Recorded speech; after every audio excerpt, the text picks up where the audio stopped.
யாரோட வீடு? ஒருவேளை அண்ணியோட சொந்தக்காரங்களா இருக்காங்களே அவங்களோட வீடா? எனக்கு வேண்டியவங்க சொந்தக்காரங்க யாரு யாரு எங்க இருக்காங்க, சேது எங்க போவான் எங்க தங்குவான் ஃபுல் டீடைலும் ஆர்வி கிட்ட இருக்கு. தெரிஞ்சவங்க வீட்டுல தங்கனா வழிய நாமளே போய் ஆப்பு மேல உட்கார்றதுக்கு சமம் மச்சான். அதனாலதான் ஆர்வியும் சரி அவன் ஆளுங்களும் சரி கண்டுபிடிக்க முடியாத இடத்துக்கு உங்களை நான் கூட்டிட்டு வந்திருக்கேன். முதல்ல இந்த ஊர்ல இந்த வீட்டை ஏற்பாடு பண்ணிட்டு தான் நான் காரையே கிளப்பினேன். பயப்படாம வாங்க. பெரியவனே, இவங்களோட உசுருக்கு ஆபத்துன்னு தானே இவங்களை காப்பாத்துன. என்ன ஏன் எக்ஸ்ட்ரா லக்கேஜா தூக்கி இங்க கூட்டிட்டு வந்திய? தேவையில்லாம எல்லாம் ஒன்னு அழைச்சிட்டு வரல தெரியுமா? தேவை இருக்கு. இப்போ மாப்பிள்ள துபாய் போறாரு, 5 வருஷம் அங்க இருக்க போறாரு. அவர் இல்லாம 5 வருஷம் ஒத்தையில நீங்க இருந்துருவியா? ராமன் துபாய்க்கு போனாலும் சீதைக்கு அதுதான் அயோத்தி. நானும் சந்தோஷமா அவர் கூட போறேன். ஆனா நினைச்சதும் துபாய்க்கு போயிட முடியுமா? எப்படியும் புறப்படுறதுக்கு 1 வாரம் 10 நாள் ஆகும்ல. நீங்க ஏற்பாடு எல்லாத்தையும் பண்ணி முடிச்சிட்டு அப்புறமா என்ன கூட்டிட்டு வந்திருக்கலாம்ல. ஐயோ, அந்த ஹாஸ்பிட்டல்ல பாவம் அந்த திவ்யா பொண்ணுக்கு என்ன ஆச்சோ ஏதாச்சோன்னு எதுவுமே தெரியாம தவியா தவிச்சிட்டு கிடக்கேன். என்ன புடிச்சு இங்க இழுத்துட்டு வந்துட்டிய? ஆரம்பிச்சிட்டியா மச்சான்? அவளை கூட்டிட்டு வாங்க உள்ள. ஏய், உள்ள போய் பேசிக்கலாம். போவினி போ.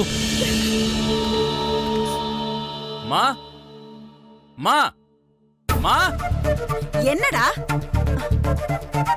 அம்மா அம்மா அம்மா, நீ எப்படிமா இருக்க? ஆமாண்டி, நேர்ல பாக்கும்போது தான் இந்த பாசம் வேஷம் எல்லாம். இம்புட்டு நாள் இந்த அம்மாவுக்கு ஒரு ஃபோன் பண்ணி பேசணும்னு தோணுச்சா உனக்கு? இங்க பாருமா, 2 வீட்டு நிலைமை உனக்கு நல்லா தெரியும்ல. தெரிஞ்சிருந்தா இப்படி கோச்சுக்கிறியே. மாப்பிள்ள பெரியவன் போன்ல அம்புட்டு விஷயமும் சொன்னான். உங்களுக்கு எதுக்கு இந்த வேலை? மா, மாப்பிள்ள தெரிஞ்சு தில்லா வேணும்னு இந்த வேலையை செய்யலாமா?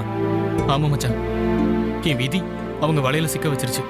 சும்மா விதி சதின்னு புலம்பறத நிறுத்துங்க. நான் பெரியவனே, இவங்கள நீ முதல்ல துபாய்க்கு அப்புறம் அது ஏதோ சைபீரியா அங்க அனுப்பு. எங்க அனுப்புனாலும் கூடவே என்னையும் சேர்த்து அனுப்பு. ஆனா அதுக்கு முன்னாடி சின்னவன் கல்யாணத்தை முடிச்சிட்டு போறேன். என்னடி பேசுறவ? பெத்தமவன் 2வது கல்யாணம் பண்றான். அம்மாவுக்கு போன் பண்ணி ஒரு வார்த்தை சொல்லல. அவன் சொல்லவும் மாட்டான், சொல்லவும் வேண்டாம். ஆனா உங்க வீட்ல இருக்கிறாரே உங்க மாமனாரு, அவருக்கு புத்தி இல்ல சம்மந்திக்கிட்டே விஷயத்த சொல்லணும்னு. அந்த வீட்ல ஏற்கனவே அவன் ஒருத்தைய கட்டிக்கிட்டு இந்த ஊரே சிரிச்சிட்டு கிடக்கு. இதுல இன்னொருத்தைய வேற கட்டணுமா? அந்த கல்யாணத்துக்கு நீ வேற போறேன்னு சொல்றவ. அத்தை, அந்த கல்யாணத்துல எனக்கு துளி கூட இஷ்டமே இல்ல. ஆனா எங்க அப்பா என்னோட பேச்ச காதுலயே போட்டுக்கல. அத்தை, கல்யாணத்தை நடத்திய தீர்வன் என்கிட்டயே சவால் விடுறாரு அந்த பெரிய மனுஷன். மச்சான் கவலைப்படாதீங்க, அந்த கல்யாணம் நடக்காதுன்னு நான் உங்களுக்கு வாக்கு கொடுத்துருக்கேன். 2 பேரும் இப்படி கல்யாணத்தை நிறுத்துன்னு அபசகுணமா பேசுறதுனாலதான் பாவம் அந்த கல்யாண பொண்ணு மருந்து குடிச்சு ஆஸ்பத்திரியில கிடக்கு. அவ சாகாம பொழைச்சு வரட்டும். ஆனா அப்ப கூட அந்த கல்யாணத்தை நான் நடத்த விட மாட்டேன்.